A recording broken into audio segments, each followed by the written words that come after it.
Are you ready?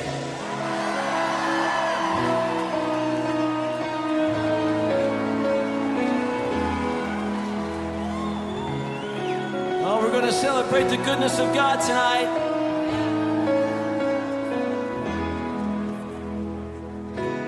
Before I spoke a word, you were singing over me.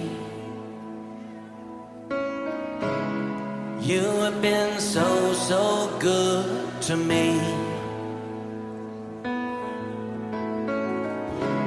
Before I took a breath, you breathed your life in me. Toute la parole et les concerne. Au début de l'année, c'est le texte qui fonde notre message de l'année, l'accès efficace. Tu connais le texte qui fonde le thème de l'année.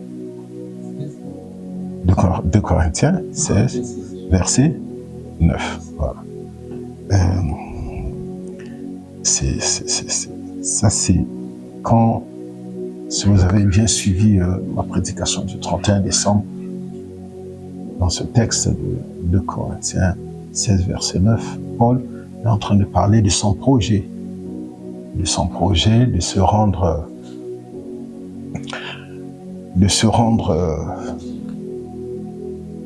voyez, si c'était une carte, Antioche est là, c'est là où Paul a fait son quartier général. Là, c'est l'Antioche, c'est aujourd'hui une ville turque, Turquie. Et c'est là, en fait, j'ai un livre que je suis en train d'écrire sur l'accès efficace. Je vais expliquer l'activité de Paul dans cette ville d'Antioche. Parce que Paul était un grand intellectuel, il était très brillant, il était jeune, même dans l'école de théologie, il était avec le grand docteur, le grand rabbin Gamaliel. Paul était reconnu comme étant le plus brillant. Il était très intelligent. Et il avait l'avantage d'être romain par son père. Son père avait acquis la nationalité, donc lui, il est né romain. Et sa mère était juive. Alors, Paul, un garçon très brillant, très intelligent, vu il surpassait tous ceux de sa génération en intelligence. Et ce Paul, il fait partie du Sanhédrin, qui est la grande structure spirituelle de l'époque, où il y a calife, le souverain sacrificateur. Donc le Sanhédrin, c'est composé particulièrement des gens du culte.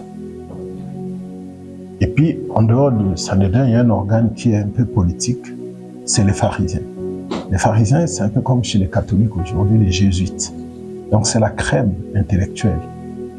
C'est eux qui traitent un peu les questions politiques avec Rome, concernant Israël. Ils sont religieux, mais ils sont politiques. Donc c'est comme un parti politique et religieux. Et Paul est pharisien, jeune pharisien déjà. Il est docteur de la loi. Il est parmi les meilleurs de Gamaliel. Gamaliel, c'est un docteur de la loi très respecté. Très respecté, c'est comme l'archevêque de Paris, quoi. Un docteur de la loi très respecté, très considéré et très intelligent. Maintenant, Paul est sorti de l'école de Gamaliel. Gamaliel, c'est son mentor. Maintenant, quand on regarde la vie de Paul, Paul, qui est issu de l'école de Gamaliel, il combat l'Église, les chrétiens. Voyez-vous? Mais il y a Gamaliel et puis les Nicodèmes et autres. Une fois, Gamaliel se retrouve en face du Sanhédrin pour leur dire: si cette entreprise vient de Dieu, elle sera détruite elle-même. Ça, c'est Gamaliel. Gamaliel dit: ne courez pas le risque d'avoir combattu Dieu. Nous avons connu Un gars qui était venu ici, qui a amené les gens dans le désert et puis ils sont tous morts là-bas. Donc si cette entreprise vient de Dieu, vous ne pourrez pas l'anéantir. Si elle ne vient pas de Dieu, elle se détruira elle-même. Ne courez pas le risque de le combattre. Ça, c'est le mentor de Paul, qui pense qu'il faut laisser ces gens-là tranquilles, laisser le destin eux-mêmes les juger. Mais Paul, qui est son disciple, a un avis contraire. Il cautionne la mort d'Étienne en public. Il va au Sanhédrin recevoir des lettres pour aller arrêter les chrétiens à Damas. Est-ce que vous voyez? Ça veut dire que Gamaliel et Paul est fils spirituel de Gamaliel. Mais Gamaliel comprend les choses que la virilité spirituelle et physique de Paul ne comprend pas. Donc comment peut-il comme ça suivre le vent contraire à celui qui l'a formé? Gamaliel, qui est très respecté, très respecté. Il siège au Sanhédrin. Paul ne siège pas au Sanhédrin. Mais Paul est d'un courant contraire. Pourquoi? Parce que Paul lui-même, il se sent persécuté par la nouvelle religion qui détruit les fondamentaux de sa foi. Oui. Donc, en se sentant persécuté, il est obligé de défendre sa religion.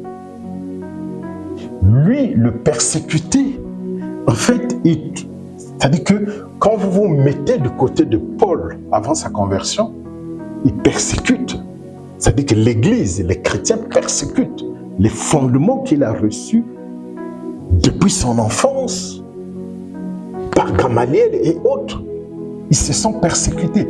Mais Gamaliel a une autre capacité d'affronter la persécution par rapport à Paul.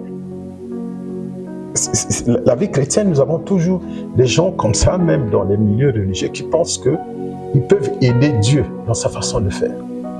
C'est-à-dire des gens qui pensent que Dieu ne fait pas assez, que Dieu n'est pas capable lui-même de contrôler le destin de ce que lui il a engagé. Voyez-vous? Gamaliel est serein. Gamaliel dit non, laissez-les. Si ce qu'ils font vient de Dieu, personne ne pourra l'arrêter. Et ne courez pas le risque d'avoir combattu Dieu. Et si ça ne vient pas de Dieu, ça va se détruire soi-même. Voilà le raisonnement de quelqu'un qui est mature, qui a de l'expérience, qui a des assises spirituelles. C'est-à-dire qu'il sait le plan des projets que Dieu a formés pour lui. Il ne se laisse pas troubler. Il ne se laisse pas envahir. Vous savez, j'ai vu tellement de mouvements. J'ai vu des mouvements venir là dans notre pays, des grands mouvements. J'ai vu des gens prêcher contre la dîme. Ils sont partis de Paris ici. Ils partaient, ils savent que bon, il y a Charisma qui était là à Saint-Denis. Ils vont au métro de Saint-Denis, ils distribuent les DVD. Donc pendant que les gens quittent l'église pour aller au métro, prendre soit le train, ils distribuent les DVD contre la dîme. Ils choisissent des églises où il y a un grand monde, ils savent que la station de bus est là, ils le font. Et à Brazzaville, ils l'ont fait pour nous, au gymnase où nous prions. Dimanche, en fin de culte, moi je suis là dehors, on voit comment les gens sortent, ils sont en train de distribuer les DVD. Les gens prient les DVD. Et même la veille, il y avait un programme d'un de mes fils qui avait fait sa conférence là. Toute l'église était venue le soutenir. Ils ont distribué les DVD. Dimanche, malgré le fait que les gens écoutaient ces DVD-là chez eux, le matin, la salle était pleine comme d'habitude. Et puis j'ai soulevé la question. J'ai dit, bon, lesquels ont reçu hier des DVD ici? Plus d'un tiers avaient reçu des DVD. Vous avez suivi ces DVD? Oui. Bien.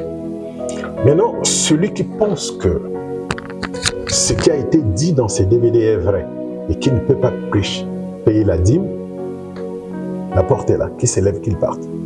Il suit ce pasteur. Il ne paye pas sa dîme. C'est parce que certains étaient là ce jour-là ici. Mais personne n'est sorti. Et j'ai dit, bon, maintenant celui qui pense que tout ce que l'on a dit là, c'est des mensonges, qu'il peut payer sa dîme, il n'a qu'à venir donner une offrande. C'est toute l'église qui a venu donner une offrande. La fin était clos. Le dimanche qui a suivi, cette église l'a fermée. Parce que j'utilisais, on avait une petite salle d'attente là où je m'asseyais à l'entrée là-bas. C'est une salle qui pouvait prendre 50 personnes, c'est là qui tenait le réunion. Et j'ai dit à ce monsieur-là, c'était un colonel, j'ai dit, vous ne savez pas quel prix nous avons payé ici pour l'évangile dans ce pays. Maintenant vous venez, oh non, ce sont les brebis du Seigneur. J'ai dit, donc, moi je paye la salle, je rassemble les gens et vous venez leur distribuer des trucs. Ok, mais je vous dis que si ce que vous faites là, si c'est nous qui avons ouvert la porte ici pour ce travail que vous voulez détruire, je ne vous verrai plus, pas ici, le dimanche qui viendra. Les deux mêmes, ils sont partis. Cette église-là, Brazzaville, je pense qu'elle n'existe même plus. Là, chez Alain Guadeloupe, les frères m'ont dit que ça a bousculé beaucoup de gens en Guadeloupe. Mais après, c'est fini. C'était un vent, c'est passé. Les gens continuent à aller à l'église, ils ont des fondements bibliques. Vous ne pouvez pas dire aux gens de ne pas leur payer la dîme parce que ce n'est pas biblique, mais en même temps, vous leur faites payer des consultations pour rencontrer le pasteur qui paye. Des contributions obligatoires pour telle chose. La dîme est obligatoire, mais elle est volontaire. Personne ici ne reçoit un coup de fil parce qu'il n'a pas payé sa dîme. Qui de vous ici reçoit un coup de fil du pasteur ici parce qu'il n'a pas payé sa dîme? Tu payes ta dîme par la foi. C'est un acte de foi. L'impôt, c'est obligatoire. Si tu n'as pas payé tes impôts, même si tu meurs, tes enfants vont payer ça. Mais la dîme, c'est pas ça qui te fait rentrer au ciel. C'est pas ça qui te sauve. Ce n'est même pas la dîme qui te bénit, c'est la foi qui te bénit. Qui accompagne ta dîme, qui te bénit. Donc c'est de le faire librement. Ce n'est pas parce que tu as aidé un orphelin que tu es béni, non. Mais c'est parce que tu as eu la foi, la compassion, la pitié d'un orphelin. La Bible nous donne un exemple. Le moment d'offrande, Jésus était en train de regarder le panier. Comment lui laisser la prédication pour regarder le panier? Et il y a une veuve qui est venue donner, il a dit que la veuve a donné plus que tous les riches qui étaient là. Donc ce n'est pas une affaire de montant, de chèque ou quoi, mais c'est une affaire d'attitude, c'est le cœur. Dieu regarde le cœur. Dieu ne regarde pas le gros montant que tu as donné, il regarde l'intention qui accompagne ça. Il y a des gens qui donnent des fois juste pour acheter la conscience des leaders. Il y avait beaucoup d'argent, que le leader ne le punisse pas dans les péchés qu'il commet. Hein? Mais il y en a qui donnent parce que ils ont ça en eux. C'est dans leur ADN, donner. Ils donnent à leurs enfants, ils donnent à leurs parents, ils donnent à leurs amis, ils donnent à l'église. Donner, ça fait partie d'eux. J'ai lu un livre du président Clinton sur donner. Il a dit qu'il a compris le vrai sens du donner quand il est parti à l'église. Ouais. Quand il est parti à l'église, pourquoi? Parce qu'à l'église, les gens se donnent d'abord avant de donner. C'est-à-dire que les gens donnent d'abord leur vie à Christ, et ensuite ils donnent ce qu'ils ont. Pas l'inverse. Amen. Nous donnons à celui qui nous a sauvés. Nous donnons à celui qui nous a aimés le premier. Et quelle que soit la quantité que nous pouvons donner, ça ne va pas modifier la disposition de notre salut. Non. Ce n'est pas parce que nous avons donné moins que nous allons être moins sauvés. Non. Le salut, il est complet, il est gratuit.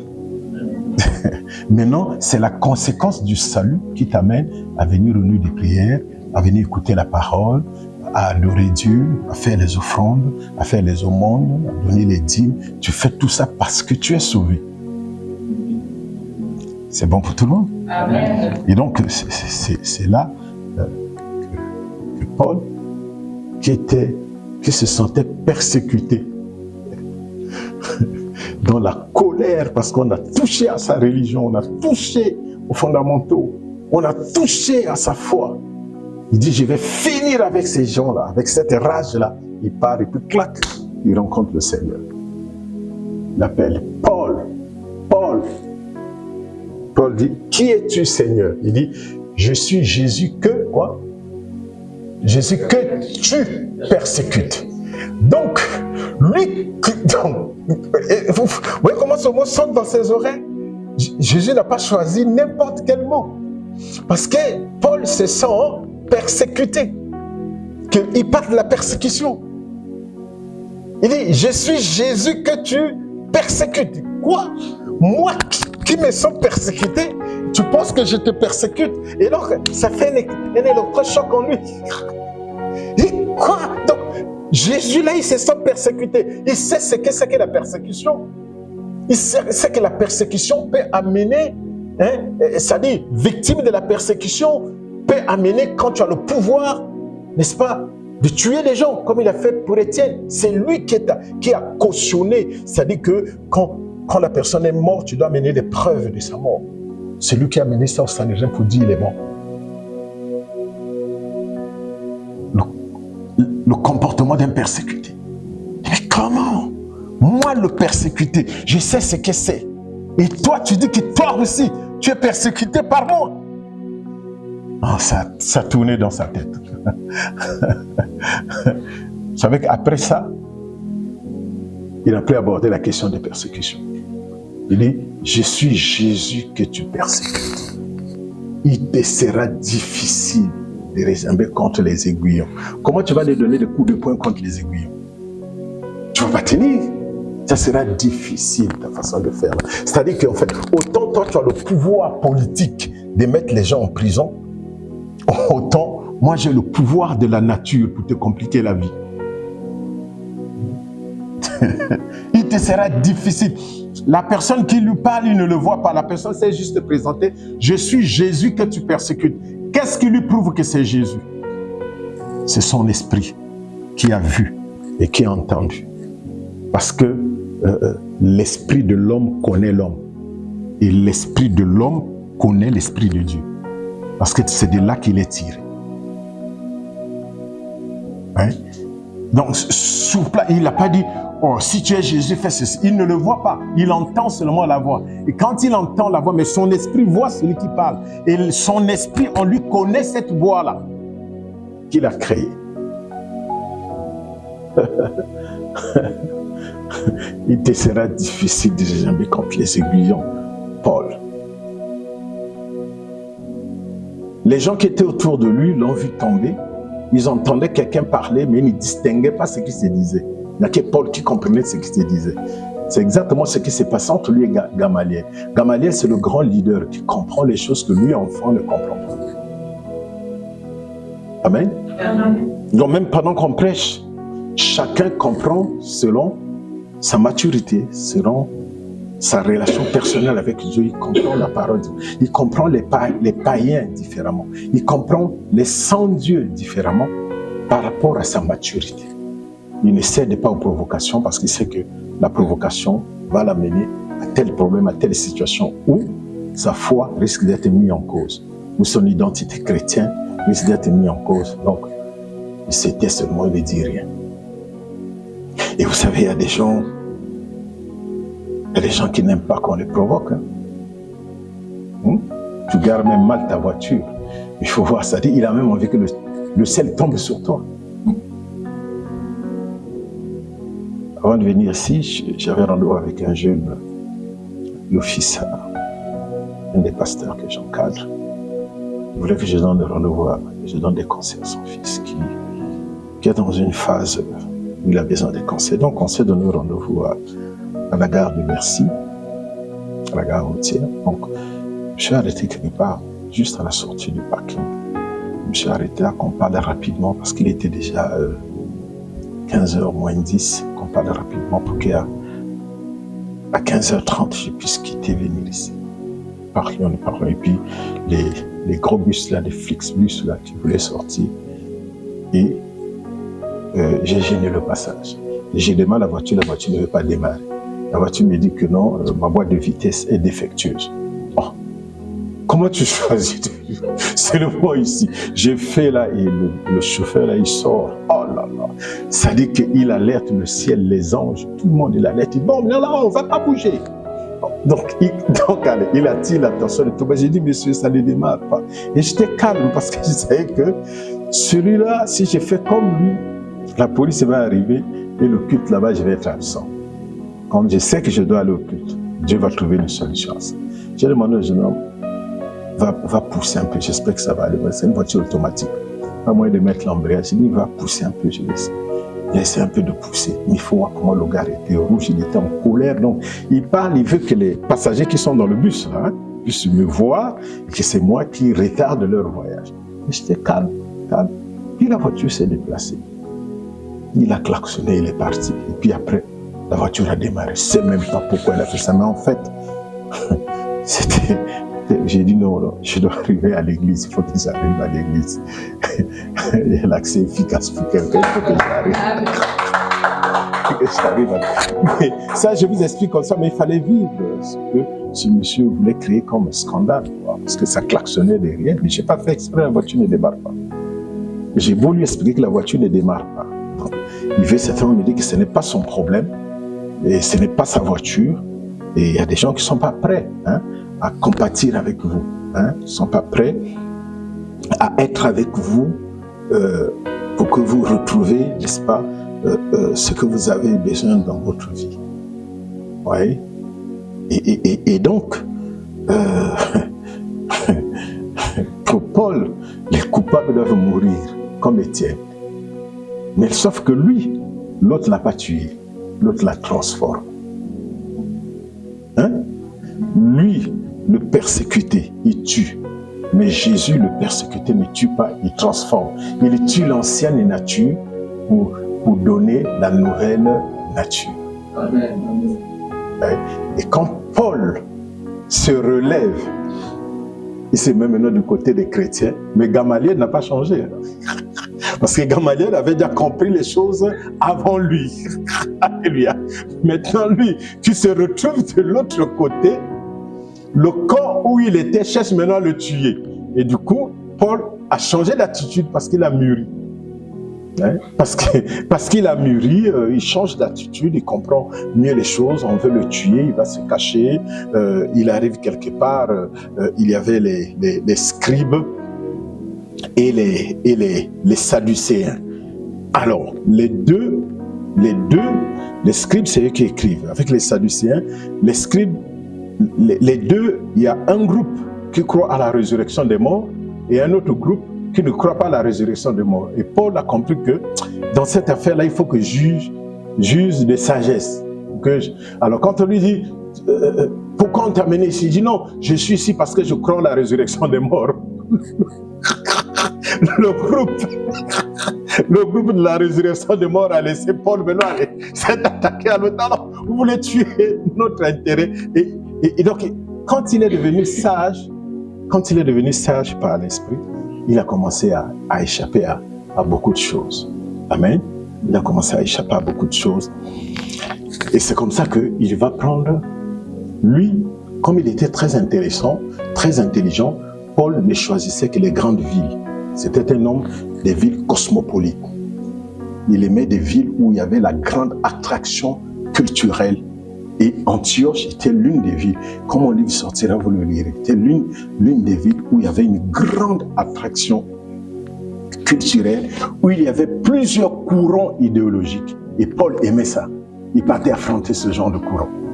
Et c'est comme ça qu'il a choisi, évidemment, de s'installer à Antioche. Et c'est Antioche où il a fait son quartier général, comme Jésus avait fait son quartier général où?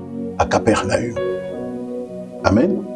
Son quartier général, c'était Capernaum. Et lui, Paul, son quartier général, c'était Antioche. Une ville très attractive. C'était là où on fabriquait la monnaie romaine. C'était une grande métropole. Et pour s'installer là, faire le travail que Paul faisait, il fallait être un homme vraiment d'un grand esprit. Et c'est comme ça que de là, il va écrire aux Corinthiens. Là, c'est Antioche. Éphèse est là. Là, c'est la Macédoine. Là, c'est Corinthe. Ici, c'est Jérusalem. Donc, Paul est là. Il doit faire tout ça pour venir à Jérusalem. Et pourquoi il est venu à Jérusalem? Le truc, c'est que nous sommes à l'époque de l'Empire romain où comment on appelle ça, les écarts sociaux sont très flagrants. C'est-à-dire quand tu es riche, tu es riche, tu es pauvre, tu es pauvre. Vous voyez? Et Paul ne peut pas comprendre. Paul a compris que Jérusalem étant la capitale des Juifs, ils sont de nature rebelle, contestateurs par rapport à leur religion, alors Rome les a punis. Donc, Jérusalem croupait dans la pauvreté. Les gens étaient très pauvres à Jérusalem. Comme vous voyez, les gens comme les Barabbas, c'est des braqueurs, tout ça, parce que c'était vraiment comme une ville de cité, quoi, si on peut dire comme ça. Une ville de pauvreté, une ville assiégée, où les gens ne pouvaient pas se développer économiquement et financièrement. Jérusalem. C'est pour cette raison que Paul s'est dit, pour avoir les gens de Jérusalem de notre côté, il faut qu'on aille avec le social. Parce que les gens sont très pauvres. C'est pour cette raison que vous avez vu, quand le Saint-Esprit est arrivé et qu'ils ont commencé à se réunir, la principale activité c'était quoi? Vendre les biens pour donner la nourriture. Et vous savez qu'il y a eu même des querelles entre groupes ethniques pour dire que tel groupe ne reçoit pas beaucoup de nourriture parce que les distributeurs sont de tels groupes. Donc c'était une ville de famine, une ville de pauvreté. C'est comme ça que les disciples, les disciples de Jésus, quand ils ont commencé à se réunir, ils ont mis l'accent sur les miracles parce que tout le monde n'avait pas l'argent pour aller se soigner. Voyez-vous, les gens ne mangeaient pas du bon pain, ils ne mangeaient pas le pain de blé, ils mangeaient le pain de farine de... Le pain que Jésus a multiplié là, à Capernaum. Le pain d'orge. Orge, c'est plus bas que le blé. Le blé, c'était pour les riches. Voyez? Donc, c'était la pauvreté. Qu'est-ce qu'il faut faire? Il faut mettre l'accent sur les miracles, les guérisons, les délivrances et ensuite l'assistance. C'est comme ça que les gens venaient aux réunions là. Ce n'est pas seulement pour écouter la parole, ils venaient pour être guéris, être délivrés, mais aussi pour manger. Et c'est bien qu'il y en a qui ont élu domicile là. Oui? Les gens restent écouter la parole avec Jésus du matin jusqu'au soir. Et puis Jésus te dit, mais c'est que si les gens vivent beaucoup plus de lait de Rome. Hein. Là, ils n'ont pas mangé depuis le matin. Enfin, comment? Il dit, donnez-leur vous-même à manger. Il était obligé de multiplier. Enfin, les gens ont mangé et puis ils étaient contents. Donc, mais Jésus n'a pas multiplié des pains à l'autre, on appelle ça, à Nazareth. Là-bas, il a multiplié le vin en période de fête. Là-bas, il n'y avait pas de problème de famine, tout ça. La pauvreté, c'était à Jérusalem. À Jérusalem et ses environs. Et donc, la plupart de ces provinces-là, juives, étaient vraiment dans la pauvreté. C'est comme ça qu'il fallait mettre l'accent sur l'aide alimentaire. Et c'est comme ça que Paul est ici, à Antioche. Il dit ça c'est son 3e voyage. Donc, il va collecter des dons. Il a demandé donc à l'église de Corinthe de collecter les dons. Quand il va arriver, il va prendre, à partir de Corinthe, c'est plus facile d'acheminer jusqu'à Jérusalem pour aller aider les gens. Maintenant, il leur dit, depuis qu'il est là, il dit, je passerai par Éphèse. Parce que là-bas, à Éphèse, il y a une porte qui m'est ouverte d'un accès efficace. Donc, pendant qu'il est ici en Antioche, il reçoit les nouvelles d'Éphèse. Il est déjà passé là-bas 2 fois, à Éphèse. Il a laissé là-bas un couple qu'il connaît, avec qui ils ont une bonne relation. Tu connais ce couple-là? Priscilla et Aquilas. Donc, c'est ce couple-là qui est là-bas. Et d'autres frères disent, parce que Éphèse aussi, c'est une ville idolâtre, une ville aussi cosmopolite. Donc, les gens se disent, et même pour que Paul vienne ici à Corinthe, c'est Barabbas qui est parti le chercher, l'amener, parce qu'il dit, pour cette ville-là, il faut quelqu'un de la trempe de Paul. Parce que lui, il a beaucoup étudié. C'est un homme du savoir. Et puis, ils se sont dit, avec les miracles qu'il accompagne. Donc, vous savez, aujourd'hui, vous allez remarquer dans l'évangélisation, vous allez remarquer, par exemple, certaines personnes, ils ne sont pas trop bibliques. C'est-à-dire, il ne va pas prendre des versets, te dire, t'enseigner. Non, il prend, je vois, un seul verset, il dit, et puis Jésus Il prend par exemple le verset qui dit, Jésus dit, va, ta foi t'a sauvé. Il prend juste ce verset-là. Il explique après, allez, c'est des miracles. Vous voyez, c'est des miracles. Maintenant, d'autres, ils ne font pas des miracles, mais quand il te prend dans la parole, tu sens qu'il te reconstruit, il te bâtit. Voyez-vous? Maintenant, quand on trouve quelqu'un qui prêche bien, c'est-à-dire qui est biblique, qui enseigne bien, et qui fait aussi des miracles, ils sont rares. Ouais. Donc c'était le cas pour Paul. C'est un homme de parole, c'est un bon prédicateur, un puissant prédicateur, et puis quand il fait le service, c'est des miracles. Donc c'était un prédicateur vraiment complet. C'est comme ça que les amis d'Éphèse disaient, il faut que Paul vienne ici. Si Paul vient d'une déesse qui s'appelle Diane, tout le monde va là-bas.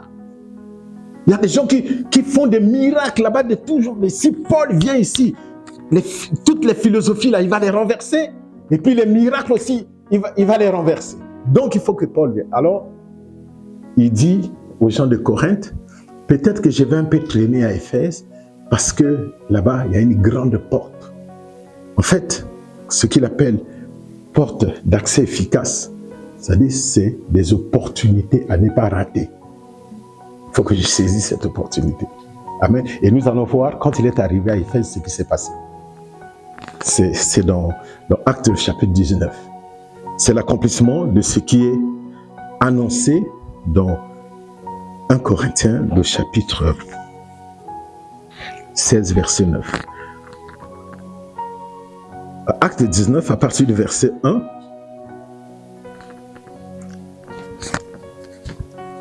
Alors, priez pour moi que je puisse finir ce livre que j'ai commencé à écrire. Je croyais terminer ce livre-là et le présenter pendant le jeûne de janvier, mais je n'ai pas pu le terminer. Le livre sur l'accès efficace. Pendant qu'Apollos était à Corinthe, Actes des Apôtres, chapitre 19, verset 1. Pendant qu'Apollos était à Corinthe, vous connaissez aussi Apollos. Apollos, c'est aussi un coéquipier de Paul. Ils ont eu à travailler ensemble. Pendant qu'Apollos était à Corinthe, Paul, après avoir parcouru les hautes provinces de l'Asie, donc Corinthe là, il est passé par les petites villes qui sont là que j'ai oubliées, et il arrive donc à Éphèse, avant de continuer sur la Macédoine. Ayant rencontré quelques disciples. Donc, quand Paul arrive à Éphèse, les premières personnes qu'il rencontre, c'est qui? Les disciples. C'est ça l'accès efficace, parce que pour que, quand tu arrives dans une ville, les gens, la qualité de la personne qui te reçoit dans la ville va déterminer aussi ta réussite. Oui. Paul n'est pas reçu par des païens, il est reçu par des disciples. Des gens qui connaissent le Seigneur, mais il y a encore beaucoup de manquements. Alléluia. Des manquements que Paul peut combler, parce que Paul est complet. Voyez-vous? Il dit que, après avoir parcouru les provinces de l'Asie, arrivé à Éphèse, ayant rencontré quelques disciples, il leur dit, avez-vous reçu le Saint-Esprit quand vous avez cru? Il lui répondit, non, nous n'avons pas même entendu dire qu'il y ait un Saint-Esprit. Donc, ça, c'est des gens donc, qui ont reçu que l'enseignement de Jean-Baptiste. Il dit, de quel baptême avez-vous été baptisé? Et il répondit, du baptême de Jean. Alors, Paul dit, Jean a baptisé du baptême de repentance, disant au peuple de croire en celui qui venait après lui, c'est-à-dire en Jésus. Vous voyez dans quel niveau spirituel sont ces gens-là? Donc ces gens-là sont en train, c'est-à-dire qu'ils vivent leur foi que sur le message que Jean a prêché sur la venue du Messie qui va arriver. Or, le Messie est déjà arrivé, ils n'ont pas la suite du message. Donc ils sont très en retard. Mais ils se sont dit, qu'est-ce qu'ils se prêchent là? Je me demande, mais ces disciples entre eux, qu'est-ce qu'ils se prêchaient là entre eux? Que les prédications qu'ils ont entendues des gens. Donc vous comprenez que ces personnes-là, ce sont ces chrétiens qui ont fui la persécution qu'il y a eu à Jérusalem. Cette persécution, on rentrait, on tue les gens, et ils ont fui, ils se sont éparpillés en Asie. Et ils ne sont partis qu'avec le message de la repentance. le message de recevoir Jésus, les fondamentaux de la foi chrétienne. Et vous avez, comme ça, nous avons connu des gens qui étaient là dans une ville, qui étaient là dans un pays.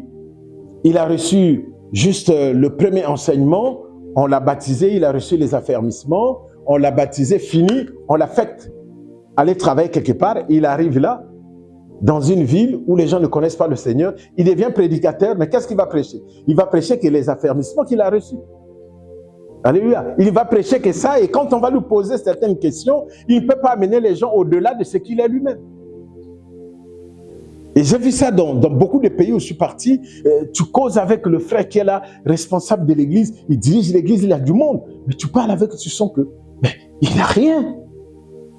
Tu poses des questions. Oh oui, moi j'ai prié dans telle église, j'étais intercesseur, et puis après, bon, j'ai eu le visa, ou bien j'ai eu un boulot, on m'a amené, je suis venu ici, j'ai vu que les gens ne priaient pas, j'ai commencé à leur prêcher, et puis j'ai repris mes cours là, donc maintenant, j'achète les livres, je prête. Il n'a pas de base, il n'a pas suivi un cursus bien. C'est difficile, un enfant qui est né et qui grandit en mangeant des pâtes à choux, en mangeant des hamburgers, c'est difficile, il doit avoir une alimentation équilibrée jusqu'à atteindre une bonne croissance. Mais voilà quelqu'un qui est engagé dans le Seigneur, qui enseigne les autres, il va là-bas. Aujourd'hui, il prêche la foi, demain, il prêche la résurrection.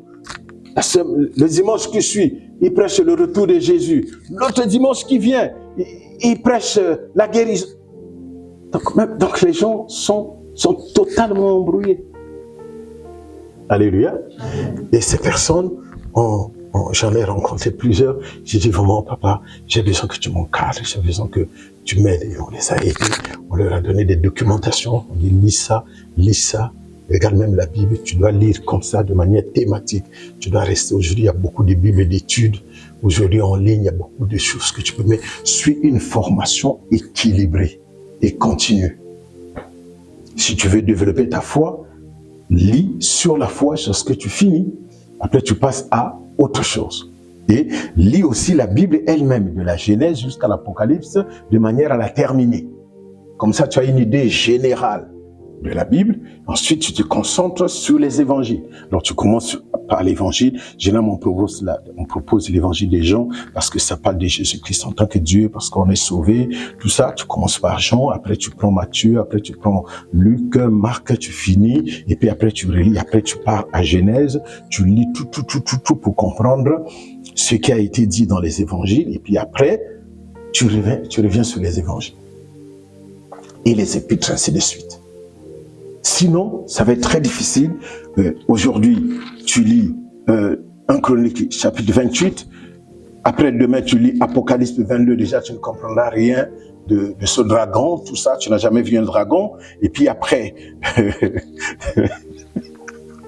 non, tu vas t'embrouiller. Amen. Amen. Et Paul, donc, arrive là à Éphèse. Il rencontre cette catégorie de chrétiens. Il s'est dit donc, sauf que ces gens qui connaissent juste un peu de versets, ont des relations dans la ville. Amen. Ils connaissent les salles qui sont disponibles.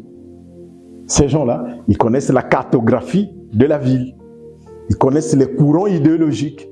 Ils connaissent là où il y a le racisme, là où il y a la xénophobie, là où il y a tous les marchands des illusions, les magiciens. Ils connaissent la ville, mais ils ne connaissent pas la parole que Paul a. Donc Paul est obligé de composer avec eux. Amen. Ce sont eux qu'il a rencontrés pour la première fois. Maintenant, ce que vous devez savoir, c'est quoi? C'est que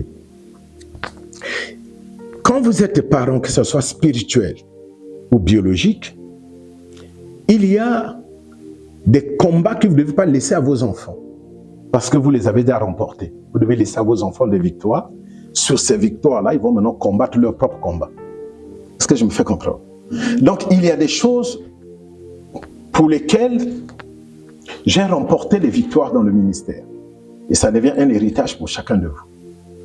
Voyez-vous? Ce qui fait que vous ne pouvez pas faire le ministère en dessous de là où moi j'ai déjà remporté les victoires. C'est pourquoi vous remarquerez que chaque enfant qui grandit dans ce pays, il y a des portes qui s'ouvrent pour lui à cause de son père. Ah, tu es le fils. Ah, ok, rentre.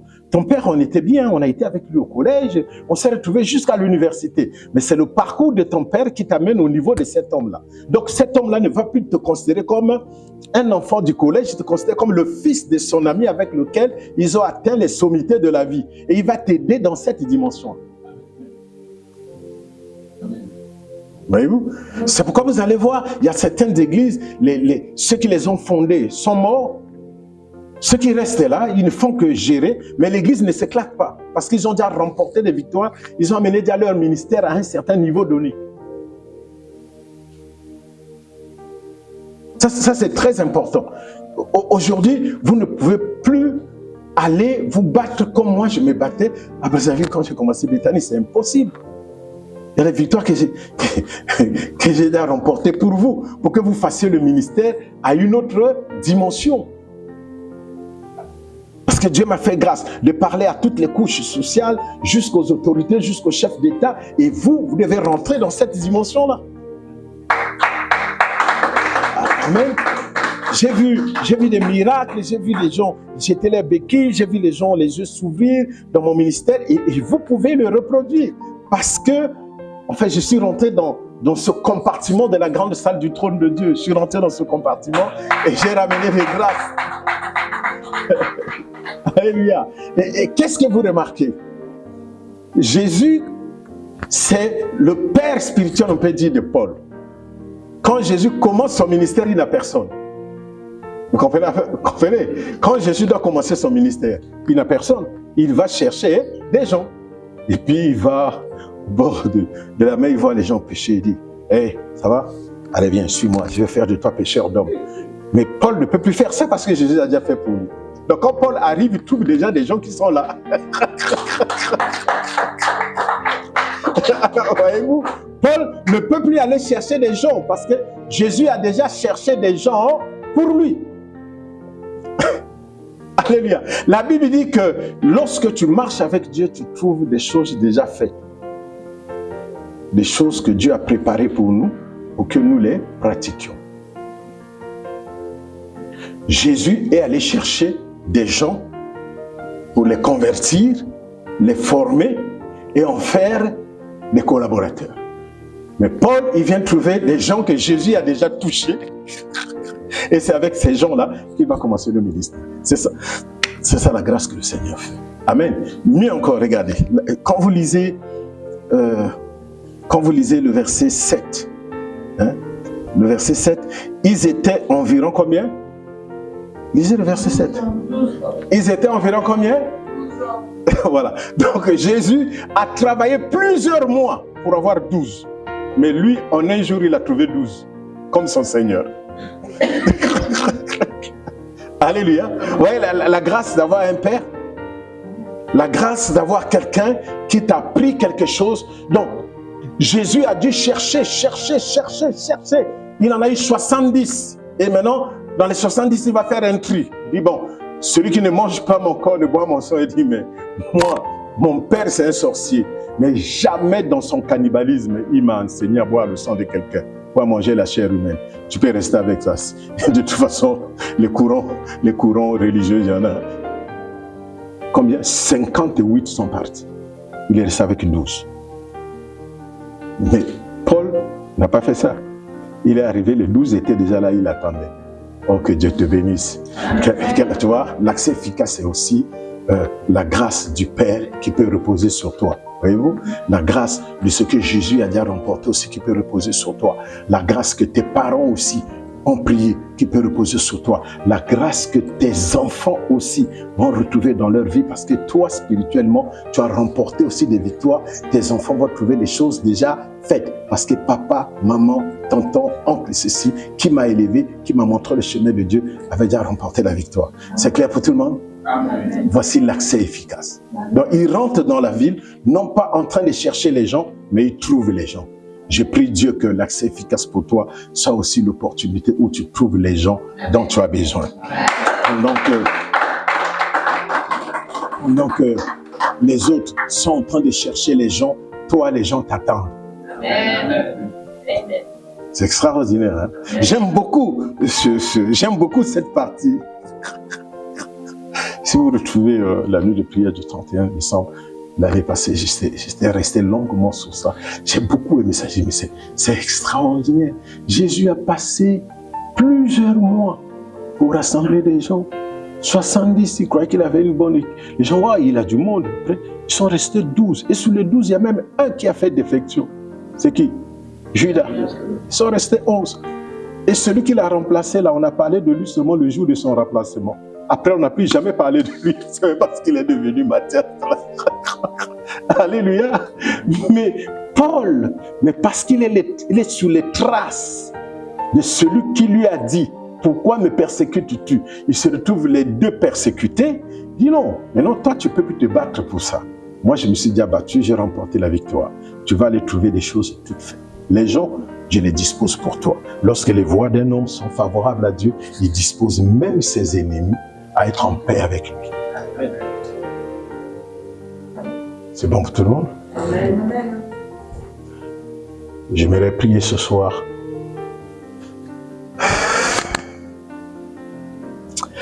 Regardez, quand vous lisez le verset 8, avant de clôturer, quand vous lisez le verset 8, il est dit « Ensuite, Paul entra dans la synagogue. » La synagogue, c'est qui? C'est les Juifs.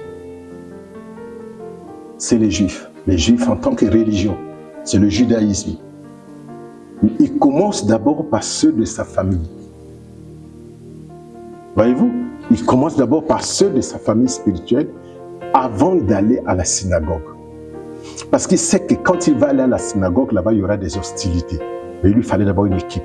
Il avait déjà 12 gars qui pouvaient composer son équipe d'intercession pour le soutenir dans la prière. Sans compter Apollos, sans compter Priscille et Aquilas, qui étaient des partenaires aussi dans la prière pour lui. Vous savez, la meilleure chose que vous devez aussi faire, c'est de ne jamais oublier de prier pour moi. Amen. Dans vos prières, de ne jamais l'oublier. Quand vous le faites, Dieu vous bénit. Amen. Regardez, Paul va dire, priez aussi pour moi. Lui qui est venu prier pour eux. Il a dit, priez aussi pour moi. Afin que quand j'ouvre la bouche, que les miracles, les choses s'opèrent. Je vais appeler le pasteur Bengo, je lui ai dit, je sens que les gens ne prient plus pour moi comme avant. Levez-vous là dans la prière, je sens ça dans mon esprit. Et quand les gens commencent à prier par toi, j'ai ressenti ça dans mon esprit. Je ressens que les gens prient pour toi. Et tu ne peux pas te permettre, quand tu es en jeûne, quand tu es en retraite, quand tu te réveilles le matin, sans prier pour moi. Quand tu pries pour moi, tu pries pour le niveau où je suis, le niveau que tu atteindras un jour. Alléluia. Tu ne peux pas aller moissonner là où tu n'as pas sémé. Ton champ, c'est mon ministère. Et mon champ, c'est vos vies. Donc, je sème en vous et je moissonne en vous. Qu'est-ce que je moissonne? C'est votre reconnaissance, c'est votre soutien, c'est votre vie de prière, c'est vos contributions aux dîmes, aux offrandes pour faire fonctionner l'Église. C'est là que je moissonne pour l'avancement du ministère. Et Dieu vous bénira par rapport à cela. Voyez? Parce qu'en fait, c'est quoi? Lorsque tu prends le temps pour prier pour ton pasteur, pour prier pour l'Église Béthanie, tu pries aussi pour ton bien. C'est comme quelqu'un qui demande à la police de venir sécuriser son enfant qui est malade.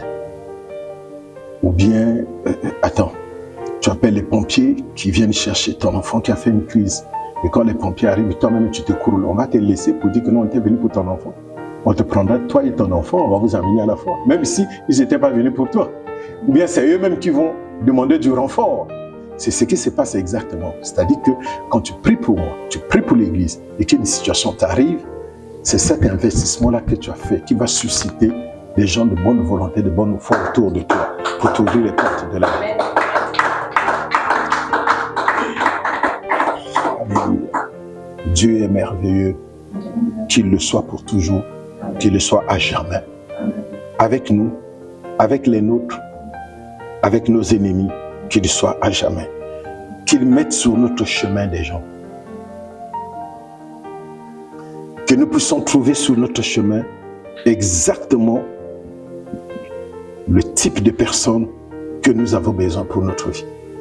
Dieu peut disposer cela, chers amis. Je le vis au quotidien. Mais c'est pas possible. Ça peut pas arriver par hasard. Ça c'est une programmation. Et la nuit du,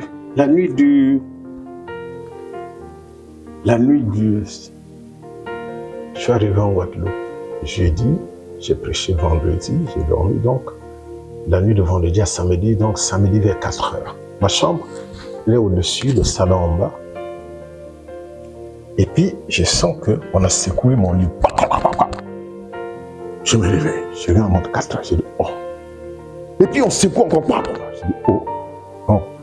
Quand on secoue pendant que je suis dans le sommeil, le Seigneur envoie un ange me réveiller pour que je prie. Mais là, je me suis dit à réveiller, on secoue le lit, il y a quelque chose qui ne va pas. Bon, si c'est les démons qui sont venus me provoquer, mais qu'est-ce qui gagne à venir secouer mon lit? Mais puis bon, je me réveille, j'ai dit dans tous les cas, j'ai prié du Seigneur, dans tous les cas, bon, peut-être que c'est un séisme, je ne sais pas, mais il n'y a que le lit qui a bougé. Je n'ai pas senti la maison bouger. J'ai prié, j'ai remercié le Seigneur. Et je vais à l'église. J'ai dit cette nuit, pendant que je dormais, mon lit a bougé. Tout le monde s'éclate de rire. Je dis, oh, mais qu'est-ce que vous faites rire? Les gens veulent se rire. Non, mais il y a eu un tremblement de terre. J'ai dit, ah bon? Il y a eu un tremblement de terre, magnitude 5,2. C'est quand même violent. Et le pasteur me dit, Bishop, depuis que je suis en Guadeloupe, il y a des petits tremblements qui se font, mais là, moi-même, j'ai eu peur. Oh, j'ai dit, donc, il y a eu un tremblement de terre. Oh Dieu. Maintenant, le frère qui était à côté de moi, qui m'expliquait, je lui ai dit, mais pourquoi chez moi, là, j'ai senti seulement le lit? Il a dit, parce que tu étais à l'étage. Parce que tu étais à l'étage et ces bâtiments là où tu es là, ça a été construit comme ça, avec des fondations anti-sismiques. Donc lorsque ça bouge, ça atténue un peu, ça ne fait pas grand chose. Mais pour nous qui sommes en bas, qui étions en bas là, proche de la terre là, ça nous a dit, moi-même ma maison a secoué, donc j'ai dû aller arranger les choses après. J'ai dit, je comprends pourquoi on m'avait sous-classé. Comme je n'ai jamais vécu des séismes, parce que là, si j'étais dans un petit bâtiment et que ça passe comme ça, quelle prière tu as dit, oh Seigneur, tu ne m'as pas quand même envoyé ici pour venir m'enterrer ici, qu'est-ce qui se passe? Et tous les bien ont dit que ce pasteur, c'était très violent. C'était violent, on a eu peur. J'ai dit, je comprends pourquoi. Le gars l'a dit à Jésus, Seigneur, je crois, mais viens au secours de ma foi. Non, viens au secours de mon incrédulité. J'ai dit, je comprends maintenant pourquoi Dieu m'a donné la chambre qui était au-dessus. Et je n'ai senti que mon lit bougeait. Je n'ai pas senti les murs bouger. Maintenant, comme maintenant, vous savez, l'Internet, là, des fois, est un bon ami, mais des fois aussi, c'est un mauvais informateur. Hein? Donc, quand je vais là, je tape. Il me dit, bon, faites très attention, quand il y a eu séisme, quelques temps après, il y aura un retour.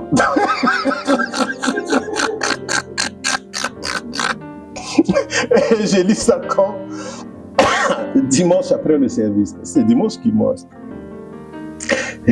Donc il y a risque toujours d'un retour. Que ce qui est passé là revienne. Donc faites attention, n'allez pas ceci. Même si vous êtes dans votre maison, déplacez-vous toujours chaussés, ne restez pas pieds nus, n'allez pas. Et ce jour-là, j'ai dit, je ne vais pas quand même dormir avec les souliers.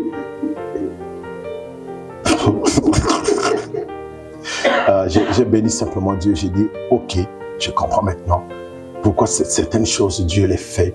Parce qu'il sait que ça, on pourra supporter, ça, on ne pourra pas supporter. Ça, on pourra tenir, là, on ne pourra pas tenir. Là, on aura besoin de quelqu'un, là-bas, on aura besoin d'une assistance. Et Dieu dispose déjà des choses en notre faveur.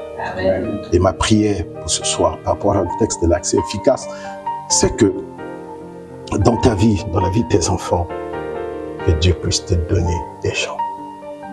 Parce que nous avons toujours besoin des gens. Même si je suis le fondateur de cette mission, j'ai besoin de bingo.